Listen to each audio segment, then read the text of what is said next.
నారా చంద్రబాబు నాయుడు అనే నేను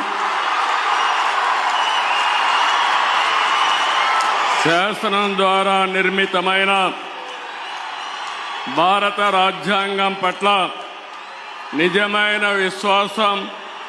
విధేయత చూపుతానని, భారతదేశ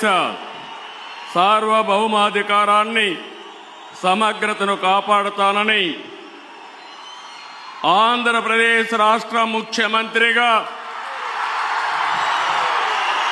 నా కర్తవ్యాలను శ్రద్ధతో, అంతఃకరణ శుద్ధితో నిర్వహిస్తానని, భయం గాని, పక్షపాతం గాని, రాగద్వేషాలు గాని లేకుండా రాజ్యాంగాన్ని, శాసనాలను అనుసరించి ప్రజలందరికీ న్యాయం చేకూరుస్తానని దైవ సాక్షిగా ప్రమాణం చేస్తున్నాను.